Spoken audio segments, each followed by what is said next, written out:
Hello friends, welcome to SSC crackers. और इस channel पे फिर से आप सभी का बहुत बहुत स्वागत है। एसएससी सीएचएसएल 2021 को कैसे क्रैक करें, वो भी फर्स्ट अटेम्प्ट में, इसके रिगार्डिंग मैं ये वीडियो बना रहा हूँ। एग्ज़ाम के नोटिफिकेशन का आपको वेट नहीं करना है, अभी से ही जो है प्रिपरेशन सबको स्टार्ट कर देना चाहिए मेरे अकॉर्डिंग। क्योंकि जब नोटिफिकेशन आएगा उसके 2-3 महीना के बाद एग्ज़ाम होगा तो समय बहुत कम होता है। फिर वही होता है कि आदमी रीजनिंग का तैयारी तो अच्छे से कर लेता है, मैथ्स का भी कर लेता है, लेकिन जीके, ठीक है, जीके का प्रिपरेशन नहीं हो पाता है। ठीक है, मैथ्स में भी जो है एक एवरेज अटैम्प्ट ही एग्ज़ाम में करके आता है। तो इससे अच्छा है कि अगर आप अभी से प्रिपरेशन स्टार्ट कर देंगे तो आपका रीजनिंग भी बहुत अच्छा जाएगा, आपका इंग्लिश भी बहुत अच्छा जाएगा, मैथ्स, करेंट अफेयर्स, जीके, ये सब आपका बहुत अच्छे से प्रिपरेशन हो जाएगा। इसीलिए मैं आपको सजेस्ट करता हूं कि आप अभी से ही प्रिपरेशन स्टार्ट कर दीजिए। तो इस वीडियो में मैं आपको कंप्लीट स्ट्रेटजी बताने वाला हूं विद सिलेबस, बुक लिस्ट भी बताने वाला हूं कि कौन कौन से ऐसे बुक हैं जो कि आपको इस एग्ज़ाम को क्रैक करने में हेल्प करेगा, किस सब्जेक्ट पे कितना टाइम देना चाहिए, ये सब चीज़ आपके साथ डिस्कस करने वाला हूँ। सबसे पहले तो मैं आपको बता दूं, जो एक्सपेक्टेड मंथ है एग्ज़ाम होने का CHSL 2021 के टीयर 1 का, वो मेरे अकॉर्डिंग अप्रैल है। मतलब आप ऐसा समझिए कि अप्रैल मई जो है ये एकदम एक्सपेक्टेड मंथ है कि इस समय एग्ज़ाम होगा। यानी कि अप्रैल से पहले तो आपका CHSL 2021 का एग्ज़ाम नहीं होने वाला है। यानी कि आपके पास दिसंबर 2021 के 31 डेज़ का टाइम है, जनवरी 2022 में जो है 31 डेज़ का टाइम है, फरवरी में 28 डेज़ का टाइम है, मार्च में 31 डेज़ का टाइम है। यानी टोटल बात करें तो 120 डेज़ हैं आपके पास। ये 120 डेज़ ऐसे हैं जिसमें एग्ज़ाम 110% नहीं होगा, ये कंप्लीट आपका टाइम है, आप अच्छे से प्रिपरेशन कर सकते हैं। और 120 दिन काफ़ी है 200 में से 180 मार्क्स से ऊपर लाने के लिए, जिसमें आपका रीजनिंग, इंग्लिश, मैथ्स, जीके, ये सब बहुत ही बेहतरीन तरीके से प्रिपरेशन हो जाएगा। ठीक है, सबसे पहले तो आप देखिए टीयर 1 के एग्ज़ाम में इंग्लिश, रीजनिंग, मैथ्स एंड जीए, ये 4 सेक्शन होते हैं। टोटल कितने क्वेश्चन होते हैं? 100 क्वेश्चन होते हैं। इंग्लिश में आपका 25 क्वेश्चन होता है और हर एक क्वेश्चन के लिए आपको 2 मार्क्स मिलते हैं। हर एक क्वेश्चन के लिए आपको कितना मार्क्स मिलता है? 2 मार्क्स। यानी कि 25 क्वेश्चंस अगर इंग्लिश में पूछे जा रहे हैं तो उसके लिए आपको 50 मार्क्स मिलेगा। रीजनिंग में 25 क्वेश्चंस 50 मार्क्स, मैथ्स में 25 क्वेश्चन 50 मार्क्स, जीए में 25 क्वेश्चंस 50 मार्क्स। यानी कि टोटल 100 क्वेश्चंस पूछे जाते हैं इस एग्ज़ाम में 200 मार्क्स के लिए। टाइम कितना मिलता है आपको? सिर्फ 1 घंटे का टाइम मिलता है। यानी कि CHSL के एग्ज़ाम को क्रैक करने के लिए आपके पास नॉलेज के साथ साथ आपका स्पीड एंड एक्यूरेसी भी होना चाहिए। ठीक है, निगेटिव मार्किंग भी यहाँ पर है। हर एक, अगर आप एक क्वेश्चन गलत करते हैं तो 0.50 मार्क्स आपका कट हो जाता है। ठीक है, तो इसका भी ध्यान रखना है आपको कि ज़्यादा रॉन्ग नहीं होना चाहिए एग्ज़ाम में। सबसे पहले बात करेंगे इंग्लिश लैंग्वेज के बारे में कि इंग्लिश लैंग्वेज का सिलेबस क्या है और इसके लिए कौन कौन सी इंपॉर्टेंट बुक है। तो देखिए, इंग्लिश में 3 तरीके से क्वेश्चन पूछे जाते हैं। पहला आपका वोकैब से क्वेश्चन पूछा जाता है, ग्रामर से क्वेश्चन पूछे जाते हैं और कॉम्प्रिहेंशन से क्वेश्चन पूछे जाते हैं। वोकैब में आपका आ जाता है साइनो, एंटो, idioms and phrases, one word substitution and misspelled. ये जो 5 आपने टॉपिक देखा है, इससे टोटल 10 क्वेश्चन पूछे जाते हैं। इसका मतलब 20 मार्क्स के लिए पूछा जाता है। तो इंग्लिश में जो वोकैबलरी है उसका वेटेज बहुत ज़्यादा होता है। ठीक है, क्योंकि 10 क्वेश्चन अगर पूछा जा रहा है 20 मार्क्स के लिए, तो इस 20 मार्क्स के लिए आपको अच्छे से और अभी से ही मेहनत करना पड़ेगा। और वोकैबलरी के लिए जो है आपको क्या करना होगा? आपको करना होगा किरण का चैप्टर वाइज का एक बुक आता है, उसमें जो है जितने भी आज तक प्रीवियस ईयर का में क्वेश्चन पूछा गया है, प्रीवियस ईयर में आज तक टिल 2020 तक का जो एग्ज़ाम हुआ है प्रीवियस ईयर का, वो सब आपको याद होना चाहिए बहुत ही अच्छे तरीके से। क्योंकि आपको अच्छे से मालूम है कि क्वेश्चन रिपीट होता है। मैंने आपको इस बार भी, जब 2020 का एग्ज़ाम हुआ तो वोकैबलरी का जब क्वेश्चंस आपके साथ डिस्कस कर रहे थे, उस वक्त भी आपने देखा कि किस तरीके से प्रीवियस ईयर का सारा क्वेश्चंस आया था। तो ये जो आपके पास 120 डेज़ है, इस 120 डेज़ में जितना भी प्रीवियस ईयर का वोकैबलरी दिया हुआ है वो सब आप याद कर जाइए। ठीक है, एक बार याद हो गया तो उसको फिर से रिवीजन कीजिए। फिर रिवीजन कर लिए, फिर दोबारा रिवीजन कीजिए। यानी कि ओवरऑल आपके पास टारगेट है कि 120 डेज में प्रीवियस ईयर का सारा वोकैब आपको याद हो जाना चाहिए। अगर आप देखेंगे तो प्रीवियस ईयर में साइनो 1000 से भी ज़्यादा से क्वेश्चन पूछा गया है। यानी कि टोटल साइनो का आज तक क्वेश्चन जो है 1000 से भी ऊपर वर्ड्स है। यानी कि 1000 यहाँ हो गया, एंटोनिम्स 1000 हो गया, ईडियम्स में 1000 हो गया, वन वर्ड में 1000 हो गया। तो अगर आप देखेंगे तो आपके पास प्रीवियस ईयर में ही 4000 से 5000 ऐसे वर्ड्स हैं, 4000 से 5000 ऐसे वर्ड्स हैं जो कि प्रीवियस में आज तक पूछा गया है। ठीक है, तो अगर आप सोचिए कि अगर ये आप 4 से 5000 क्वेश्चन अगर आप याद कर लेते हैं तो फिर जो 2021 का एग्ज़ाम होगा उसमें आपका एक क्वेश्चन भी छूटने नहीं जा रहा है। तो इस बात को आप दिमाग में बैठा लीजिए। अगर बात करें ग्रामर की, तो ग्रामर में आपका common error, active passive, direct indirect, sentence improvement, यहाँ से आपके 6 से 7 क्वेश्चंस पूछे जाते हैं। ग्रामर के लिए जो हिंदी मीडियम वाले हैं उनके लिए प्लिंथ टू पैरामाउंट जो बुक है वो बेस्ट रहेगा। आप उसको अच्छे से कंप्लीट कर लीजिए आप। इंग्लिश मीडियम वालों के लिए एसपी बख्शी की जो ये बुक है वो बेस्ट है। ठीक है, तो ये प्रीवियस के लिए हो गए आपके वोकैब के लिए आपके पास हो गए किरण पब्लिकेशन का प्रीवियस ईयर। ग्रामर के लिए हो गया आपके पास Plinth to Paramount and S P Bakshi. बच गया आपका कॉम्प्रिहेंशन, जिसमें आपका PQRS से भी क्वेश्चन पूछा जाता है, क्लोज टेस्ट से भी क्वेश्चन आता है और फिल इन द ब्लैंक से क्वेश्चन आता है।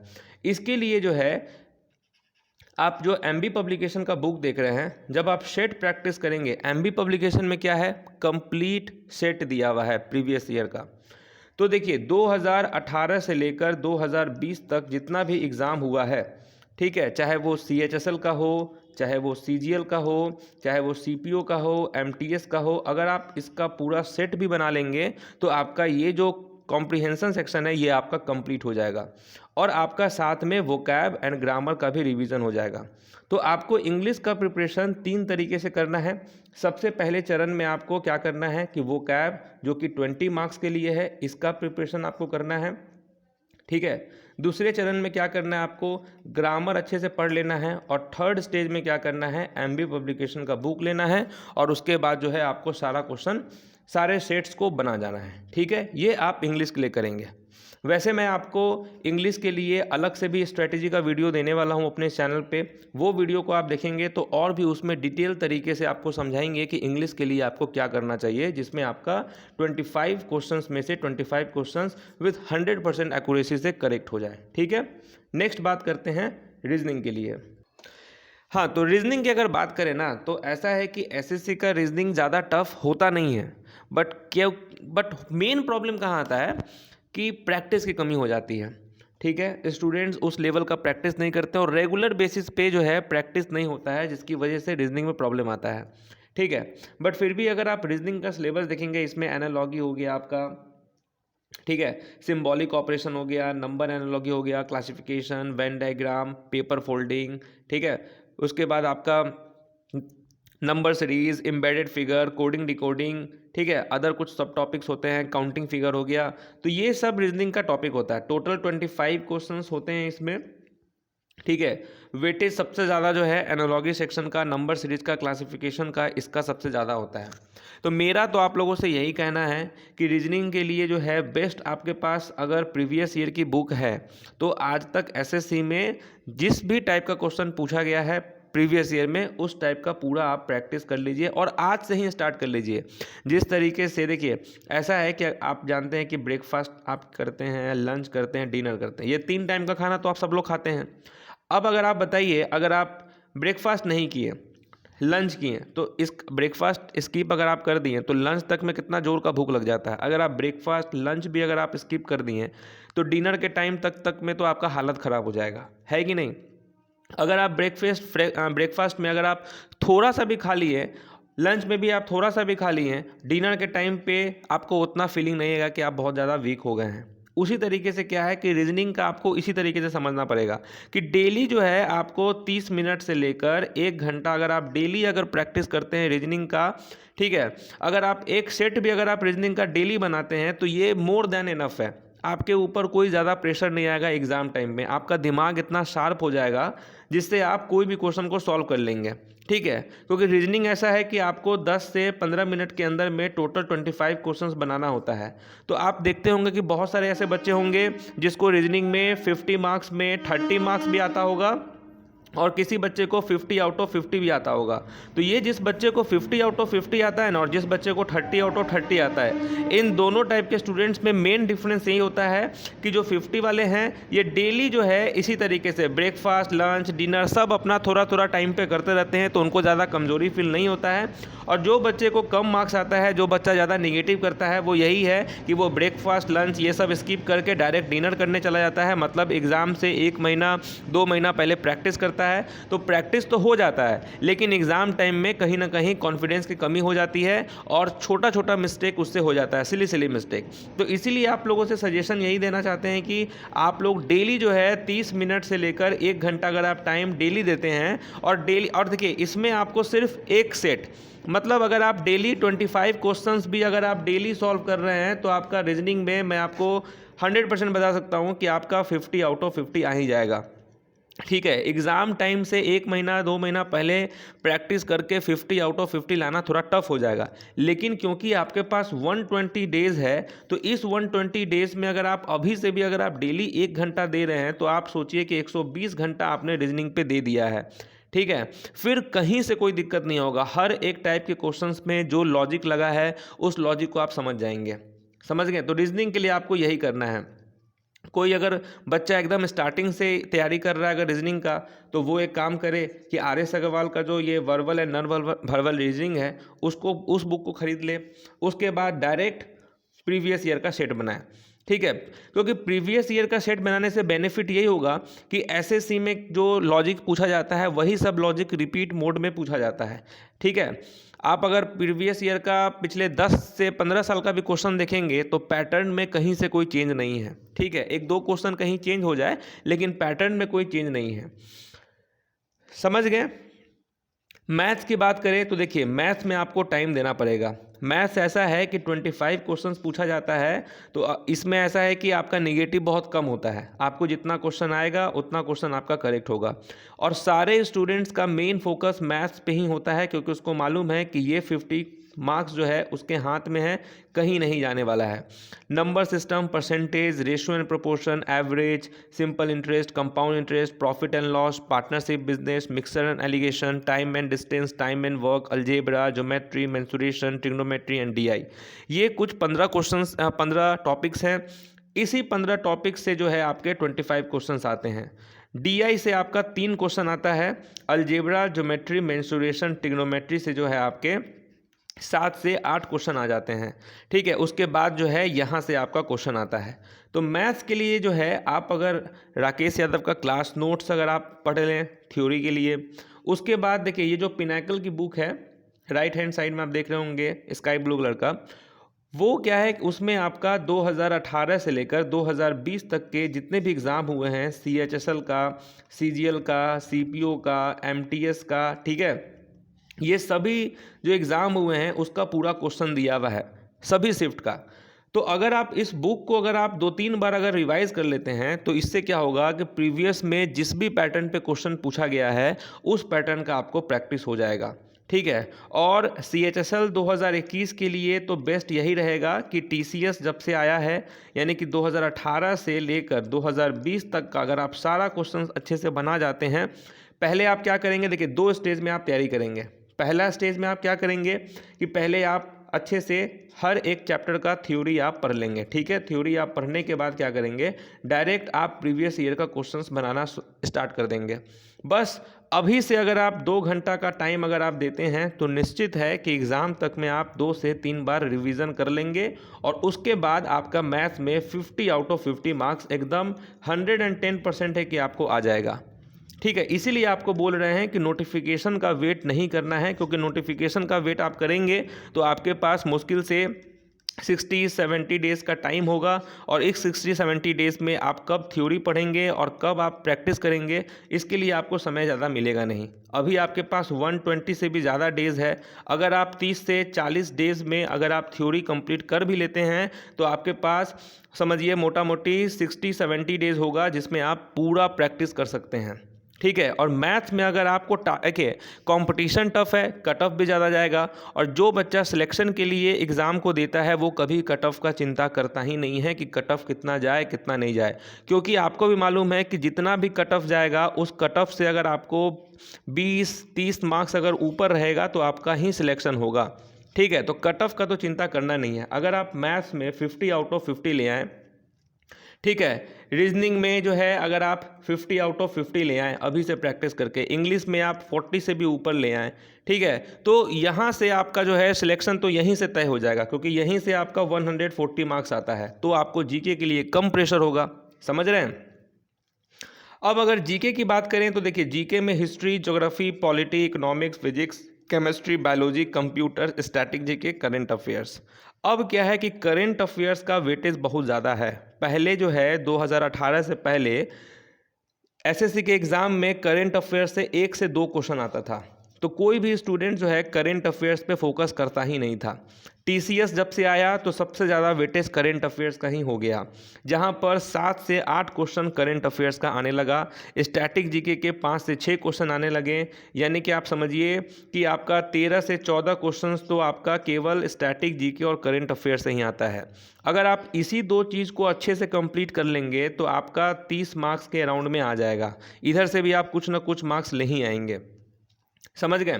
तो करंट अफेयर्स के लिए तो आप देखिए जनवरी 2021 से लेकर जब तक आपका जैसे मान के चलिए कि अप्रैल में आपका एग्ज़ाम होता है तो आपको मार्च 2022 तक का करंट अफेयर्स कंप्लीट करना पड़ेगा। ठीक है।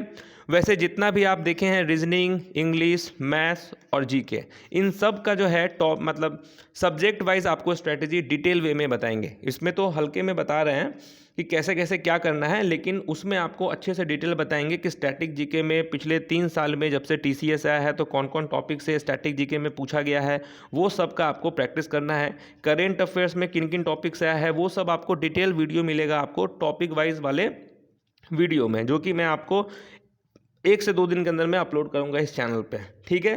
तो देखिए जीके के लिए आप लुसेंट रखिए अपने पास, किरण पब्लिकेशन का प्रीवियस ईयर रखिए, एसएससी क्रैकर्स यानी कि मेरे इस चैनल का जितना भी वीडियोस आता है जीके के रिगार्डिंग वो उसके पीडीएफ को आप फॉलो कीजिए, और स्टैटिक जीके के लिए जो है एस्टन की भी एक बुक आती है, वो भी बेस्ट बुक है, वहाँ से भी जो है आप कंप्लीट कर सकते हैं। ठीक है।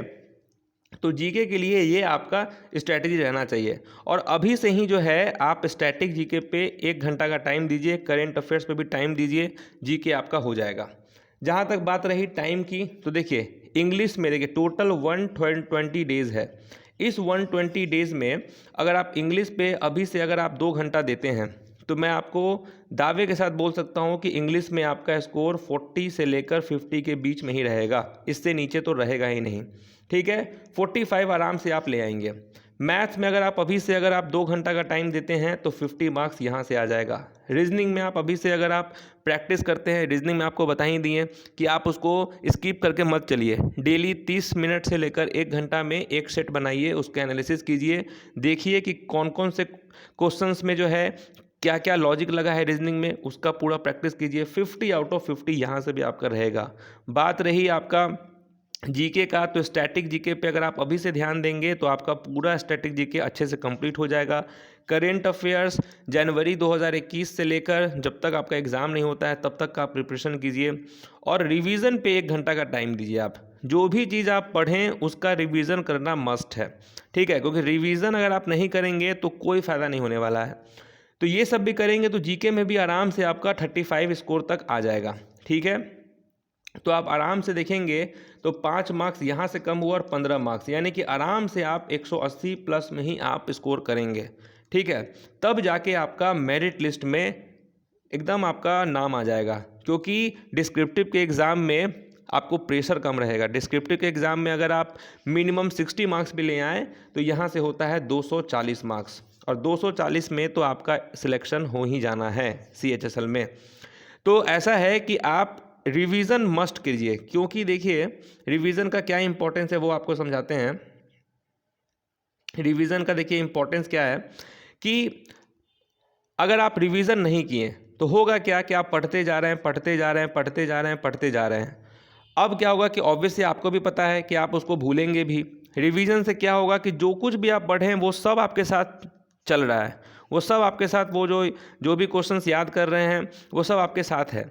रिवीजन नहीं करेंगे वही बात तो एक ही हो जाएगा, ठीक है। इसीलिए रिवीजन आपको करते रहना है, सबसे ज़्यादा फोकस आपको रिवीजन पे ही करना है। रात में सोने से पहले 1 घंटा का टाइम दीजिए और उसके बाद रिवीजन कीजिए। साथ में वीकली मॉक टेस्ट और उसका एनालिसिस भी आपको करते रहना है, ठीक है। हर दिन टाइम रखिए कि संडे को एक सेट आपको बनाना है प्रीवियस ईयर का, बस। अभी से अगर आप सेट बनाते रहेंगे तो ऐसा है कि 40-50 सेट आपका अच्छे से कंप्लीट हो जाएगा और आपको ये भी पता चलेगा कि 200 में आपको कितना मार्क्स आ रहा है। एक नोटबुक रखिए और देखिए पहला दिन जब आप मॉक टेस्ट देंगे उसमें आपका कितना स्कोर आया। मान के चलिए आपको 200 में 80 स्कोर आया, दूसरा मॉक टेस्ट में आपको 81 आया। मतलब ऐसा है कि जब भी आप मॉक टेस्ट बनाएंगे तो पहले वाले मॉक टेस्ट से आपका ज़्यादा स्कोर आना चाहिए। तो एक समय ऐसा भी आएगा एग्ज़ाम से एक महीना पहले कि आपका स्कोर हर एक सेट में 160 से 180 के बीच में होगा, ठीक है। ये सब तभी होगा जब आप अभी से प्रिपरेशन करेंगे और समय कैसे बीत जाएगा आपको भी पता नहीं चलेगा, ठीक है। तो उम्मीद है कि इस वीडियो को देखकर आपको बहुत कुछ समझ में आया होगा कि कैसे क्या करना है। बाकी जो है सेक्शन वाइज वीडियो भी मैं आपके लिए अपलोड करूंगा कि इंग्लिश में आपको कैसे क्या करना है, वोकैब में कैसे कैसे क्या करना है, जीके में क्या करना है, मैथ्स में कैसे कैसे करना है, रीजनिंग में कैसे कैसे करना है, ये सब चीज़ का वीडियो भी मैं आपको अपलोड करूँगा, ठीक है। और भी अगर आपको कुछ ऐसा लगे, कुछ अगर आपको नॉलेज चाहिए तो आप कमेंट कीजिए, उसका रिप्लाई मिलेगा मस्ट, ठीक है। तो मिलते हैं नेक्स्ट वीडियो में, तब तक के लिए ऑल द बेस्ट।